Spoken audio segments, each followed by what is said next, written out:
Hello, everyone. Welcome to Saturday morning's edition of Weekend Waypoints, a production of SEC Extra and D1Baseball.com. I'm your host, Joe Healy, here to take you through Friday's action in the SEC and to give you Friday's action. Yes, Friday's action in a blender there. Friday's action around the SEC and preview Saturday's games in the conference.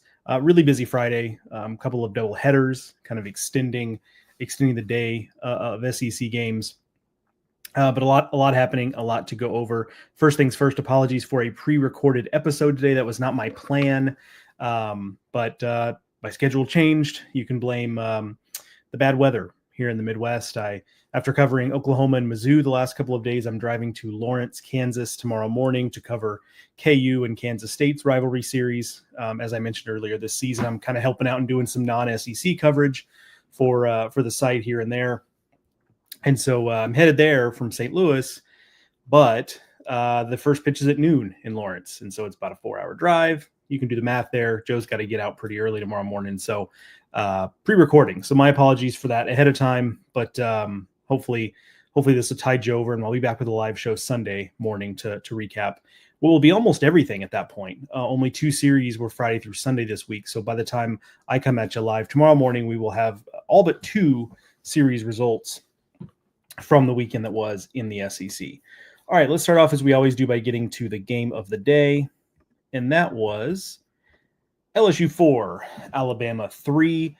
That secures the series win for the Tigers over the Crimson Tide. You know, if you're Alabama, you're disappointed to have lost the Riley Quick start when they've struggled so much on the mound. Has Alabama, your closest thing to a sure thing is Riley Quick. He's been really good at times this season, so that's a start they feel like, they need to win, and they just weren't quite able to do it there. Anthony Ianson on the flip side, as we flip over to the stats here to show you, after giving up that run in the first inning, he was excellent the rest of the way. 5 walks in 6 innings, that's not ideal, but, if you're only giving up 1 run and you're striking out 12, you'll take, a couple too many walks and make that trade every day of the week. So a really good start there for Anthony Ianson. Also wanted to point out Chris Stanfield here at 4 for 4. He really continues to be a true second leadoff man out of that 9 spot. You see his average there on the far right up to 350 on the season.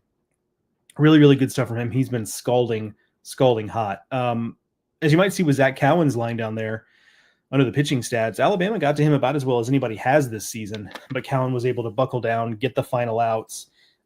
Alabama scored a run in the 9th, as you can see here in the line score, to get within 1, but Cowan was able to close it out and finish off the LSU win. So really tight game there, but LSU just the better team, and at home you kind of expect that to be the case. And if you're Alabama now, you're in a situation where for game 3 of this series, they're going to come in pretty desperate to get this game. They're not really in any danger at this point of being a team that we have to look at as falling on the wrong side of the bubble or anything yet, but they are starting to get to a point where they kind of need a bounce back. They're going through a little bit of a lull right now after playing really well early this season. The lineup has been slumping. They've continued to struggle to get consistent pitching from game to game, has Alabama. So tomorrow's game, Saturday's game for them, is going to be pretty important in that regard. All right, let's move over to hitter of the day, and this is a humongous list here. So prepare your eyes. I had to make the font a little bit smaller than I would have ideally liked here. You see there, Brody Johnston, player of the game, after hitting a monster home run last night in a win over Georgia. He had a big game again in Vanderbilt's second win of the weekend over Georgia, 13-7 for Vanderbilt over the Bulldogs. Brody Johnston, 3 for 5 with a double, 2 homers, 7 runs batted in, drove in more than half of Vanderbilt's 13 runs. Braden Holcomb, also a big game there for Vanderbilt, 3 for 4 with a homer. Riley Nelson, 2 for 3 with a double and 2 walks. Let's scroll up to the top of also, I guess I should, in that game, Robbie Burnett for Georgia, 2 for 4 with 2 doubles and a walk. Let's go to the top of the list here. Oklahoma is all over this list because they absolutely walloped Missouri in 2 straight games. They outscored, I'm doing math in my head, which is dangerous for someone like me, 29-8 in 2 games in a doubleheader on Friday, in a total of only 15 innings. A 17-7 8-inning run rule in the first game, a 12-1 7-inning run rule in the second game. Jackson Willett's big game in game 1. Easton Carmichael Sam Christensen, Drew Dickerson, and then Jackson Willits again in game 2. So Willits between the 2 games, 7 for 9, couple of doubles, a triple, a bunch of runs scored. Good stuff there. Missouri in game 1, Caden Pura 3 for 4 with a home run. That came off of Kyson Witherspoon. And that was kind of the cruel irony for Missouri is, they got trounced this entire series, but they actually did a decent job against Witherspoon relative to what everyone else has done this season, but they just couldn't stop the bleeding at all on the other side of the ball. And so Oklahoma just scored at will basically all day. So all the work they did against Witherspoon to actually score some runs off of him just ended up being totally for naught. The game was never really, none of the 3 games were really ever in doubt. So just another tough weekend for Missouri and what's been a season of them. You see Nathan Hall there for South Carolina, 2 for 3 with a homer and 2 walks. South Carolina secures their series win against Ole Miss, 7-2 score on Friday. Again, I don't know if this necessarily means anything bigger for South Carolina. I kind of feel like maybe they're the one team that the whole is probably too big, them and then obviously Missouri. But you do, I think, unless you're an Ole Miss fan, obviously, I think you do have to feel pretty good for South Carolina that they just got their heart ripped out last weekend against A&M. And they've kind of had that happen a bunch this year where they've been pretty close, weren't there. So to get this series win has to feel nice for them. So all part of that again. A couple Tennessee guys there. Cannon Peebles, 3 for 4 with 2 home runs, 4 RBI. Dean Curley, 2 for 3 with a homer and 2 walks. Tennessee took down Kentucky 8-2 in the first game of that series. Again, that's a Friday, Sunday, one of the just 2 that we have this weekend. For Texas, Kimball Schuessler, a 3 for 4 day. Tommy Farmer, the 4th, 2 for 4. Both of those hits were doubles. They take down Auburn 8-3. Ike Irish did his part there, 3 for 4 with 2 home runs, but it was not enough. Texas secures that series win over Auburn, protects its home field, continues its streak of not losing series in the SEC. We talked about LSU there. We talked about Chris Stanfield. Danny Dickinson was also 3 for 4. On the Alabama side, Bryce Fowler was 2 for 4 with a double and a walk. Bit of a strange result here. You see Mississippi State and Florida coming up on the screen. Florida 13, Mississippi State 3, an 8-inning run rule game. Mississippi State looked a little sleepy, and frankly, this is the type of win that Florida doesn't have very many of this season. Even when it's won games, it hasn't really been like this in this dominant fashion. Brody Donay, a big day, 4 for 5, 2 homers. Colby Shelton, 3 for 4 with a double. On the Mississippi State side, Reed Stallman had a nice day, 3 for 4 with a home run. Probably the most interesting result of the weekend, though, so far, Texas A&M won that series against Arkansas. They split a doubleheader. Arkansas wins game 1, 11-5. A&M bounces back, wins the second game of the doubleheader 9-2 to secure the series win. And I said it this morning on Friday's show that A&M's just they're going to do this apparently. A&M's going to make this run. We kind of wondered if, okay, is it when they had pulled that off against Tennessee, was that a one-off? Was it just a weird day?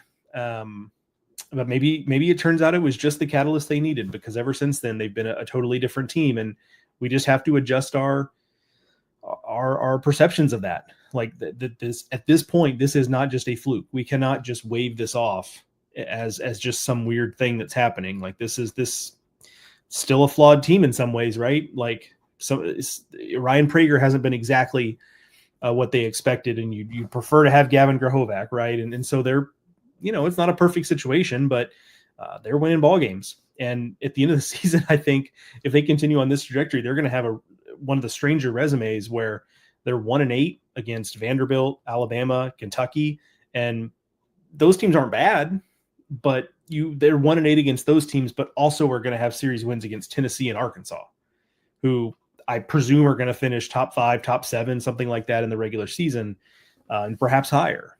So it's just going to be a weird season, and I don't really have a great explanation for why A&M is so much better now. And I think there's a lot of little things, but no big one overarching explanation for all of this. It's just been a wild ride. But you see some of the names there in this doubleheader. Both the Eloy brothers in game 1, Justin Thomas Jr., 2 home runs in game 1, Ryder Helfrich in game 2, Jay Slaviolette, a couple home runs in game 2, and really filled up the box score there. But great stuff there from A&M to win another big series and further bolster their resume.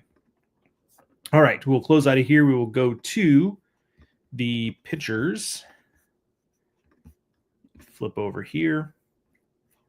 I forgot to highlight here, but I was going to go Anthony Ianson for pitcher of the day. The 6 innings pitched, 4 hits, 1 run, 5 walks, 12 strikeouts, but impressive stuff to, give up that run in the first inning and then really settle in and pitch as well as he did. Other candidates, of course, Malachi Witherspoon, actually, statistically speaking, the better of the 2 Witherspoons this weekend. Strong outing there. Jake McCoy, much the day before. Jake McCoy set the tone for South Carolina to get that win against Ole Miss. Really efficient outing for him. 6 1/3 strong innings. Liam Doyle for Tennessee against Kentucky. 9 strikeouts in 7 innings there. Luke Harrison for Texas. 2 runs in just the 5 1/3 against Auburn. Braylon Myers in relief for Alabama to keep Alabama in that game, give them a chance to win it in the end. 3 2/3 scoreless. Pico Khan, 11 strikeouts in 5 innings against Florida. That tells you it was more of a bullpen thing for Mississippi State. Pico didn't get the loss there, gave up two runs in 5 innings, but it was Florida against the Mississippi State bullpen where things really kind of came undone there. Liam Peterson, speaking of Florida, 6 innings pitched, 3 runs allowed. Gabe Gackle, his first game back in the bullpen. Gage Wood got the start. Didn't go great, got 1 out. Expectations had to be modest because he wasn't going to be able to go deep. He was probably a little rusty, but it really didn't go well for Gage Wood. But Gabe Gackle out of the bullpen looked just a lot more comfortable. 5 2/3 strong innings there, strikes out 8. And a couple more relief appearances. Luke Jackson for Texas A&M, 3 2/3 scoreless in game 2 against Arkansas. And then Miller Green for Vanderbilt to close out that 13-7 win for Vanderbilt over Georgia. 2 1/3 perfect innings to close that thing out. But pitcher of the day, Anthony Ianson, really strong performance as they secured the series win against Alabama. All right, wrapping up here. Game of Saturday. I've got Florida at Mississippi State as my game of the day for Saturday because these are 2 teams that are really desperate for this series win. Florida came out strong, obviously, with a 13-3 win. Mississippi State looked kind of flat.